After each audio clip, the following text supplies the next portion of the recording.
जिस सुंदरी पर तुम्हारा मन आसक्त हो जाएगा, वही स्त्री तुम्हारी भार्या बनकर तुम्हारे पराक्रमी पुत्र की जननी होगी। उसी की कोख से तुम्हारे मनोवांछित पुत्र का जन्म होगा। यही हमारा वरदान है तुम्हारे लिए। दानव श्रेष्ठ राम, अपनी निराशा और शोक संताप को त्याग कर अपने धाम को प्रस्थान करो।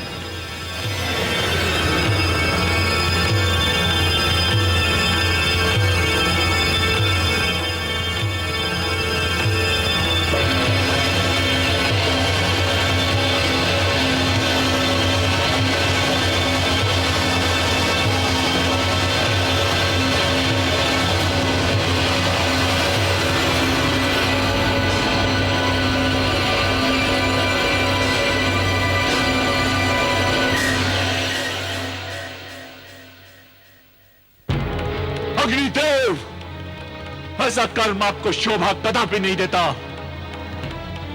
हम अपने स्वप्न में भी कभी विचार नहीं कर सकते कि आप विश्वासघात जैसा जघन्य अपराध करेंगे।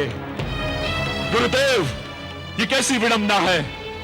एक देवता होकर अग्निदेव ने समुचे देवताओं के भविष्य पर कुठाराघात किया। इन्होंने सूरद्रोही रम को वरदान दे डाला। गुरुवर, कितनी लज्जाजनक बात है। आश्चर्य तो यह है कि वो आतताई अपने भाई के शोक में संतप्त होकर स्वयं ही प्राणांत कर रहा था। उसके आत्मदाह के साथ उसका वंश समूल नष्ट हो रहा था, किंतु हमारे अग्निदेव ने मरते हुए भुजंग को दूध पिला दिया, उसे पुत्र प्राप्ति का वरदान दे डाला। गुरुवर, और यही वरदान घोर अभिशाप बनकर सारे देव समाज को राहु की तरह ग्रस लेगा, और इसके अपराधी ये अग्निदेव है। क्षमा करें गुरुवर, देवराज आवेश में आकर हम पर कटु वचनों की वर्षा किए जा रहे हैं, किंतु हमारे स्थान पर ये स्वयं होते तो क्या करते। गुरुवर, आप ही न्याय कीजिए।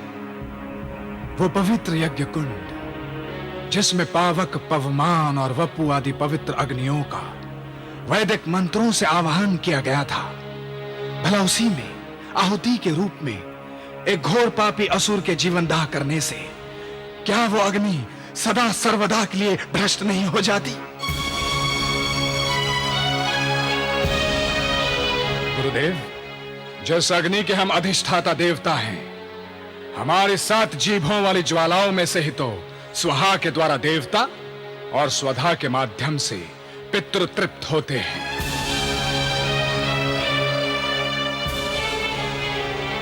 गुरुदेव, स्वयं भगवान वासुदेव, विष्णु, अनादि शिव और पितामह ब्रह्मा ही नहीं, बल्कि ये देवराज इंद्र, वरुण, वायु, दिक्पाल और ये समूचा सुर समाज उसी यज्ञ अग्नि से आहार पाकर तृप्त और पुष्ट होता है। उसी अग्नि में पड़ी एक शव की आहुति क्या सारे देवताओं को, चराचर ब्रह्मांड को छीन भिन्न नहीं कर देती।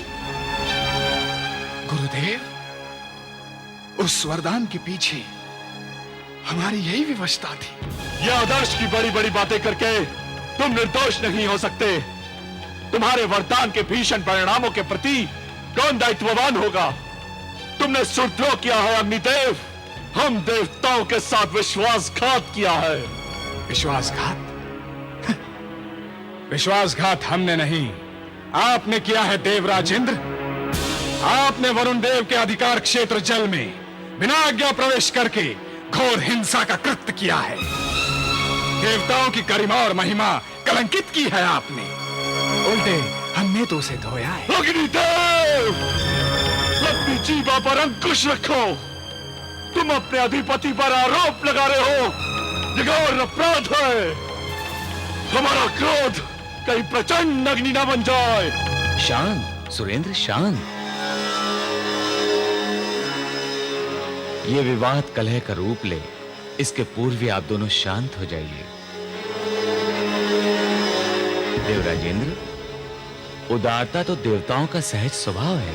परंतु गुरुदेव, सदाशिव भगवान शंकर के द्वारा भस्मासुर को दिए हुए वरदान की तरह रंभ को दिया हुआ इनका वरदान भी भीषण आपदाओं को जन्म देगा। हम देवताओं से द्वेष करने वाले असुर क्यों क्या नहीं करेंगे, तब स्वयं अग्निदेव भी भागते फिरेंगे। फिर कौन बचाएगा देवों को? कौन है इसका उत्तर किसी के पास? भविष्य के गर्भ में, विधना के विधान में क्या रहस्य छुपा है, आज तक कोई नहीं जान पाया। जब अधर्म और धर्म के बीच संघर्ष होगा, तब पुनः कोई अलौकिक शक्ति देवताओं के क्षीण होते बल को बचा लेगी। धैर्य विश्वास रखें। परंतु गुरुदेव, तब तक हम क्या करें जब हमारे ही सहयोगी हमसे विपरीत हो रहे हैं, हम पर छली और कपटी होने का आरोप लगा रहे हैं। गुरुदेव, आप साक्षी हैं। जैसे भी हो, निंदनीय या वंदनीय, छल कपट, साम दाम दंड भेद, जो भी हम आचरण करते हैं सूर्यमंडल के संरक्षण के लिए ही करते हैं। देवताओं का हित ही हमारा सर्वोपरि लक्ष्य रहा है। इसमें क्या संदेह है? परंतु अग्निदेव ने भी जो कुछ किया है, वो देवत्व की प्रतिष्ठा पालन हेतु ही किया है। आप दोनों ही अपने कर्तव्य के प्रति जागरूक हैं। हम आप दोनों की ही सराहना करते हैं। आप दोनों के कर्तव्य के पीछे जिस परम पावन अदृश्य शक्ति का लक्ष्य छिपा है, उसके पालन में पुनः तत्पर हो जाइए।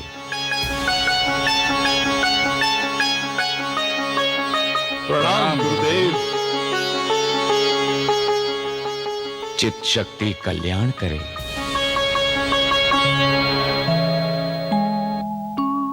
अग्निदेव से वर पा करके रंभ आ गया अपने धाम।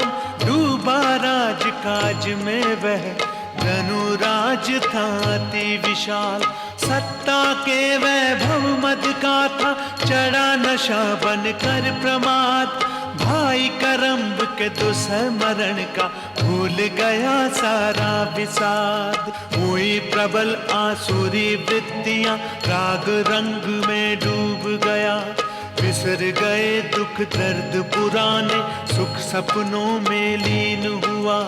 हुई प्रबल आसुरी वृत्तियां, राग रंग में डूब गया। बिसर गए दुख दर्द पुराने, सुख सपनों में लीन हुआ।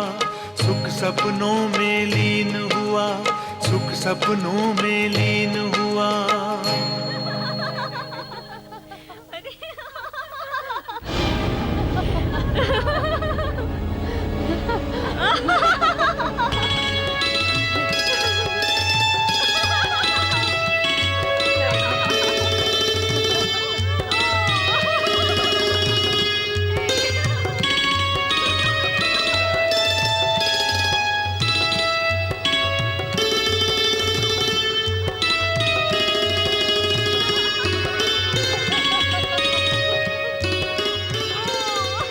हे रंभ, तुम्हारी कामना अवश्य पूर्ण होगी।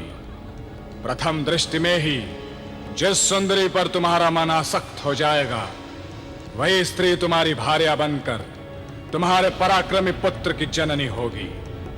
उसी की कोख से तुम्हारे मनोवांछित पुत्र का जन्म होगा। यही हमारा वरदान है तुम्हारे। यही वो लड़की है जो मेरी पत्नी बनेगी। यही मेरे पुत्र को जन्म देगी।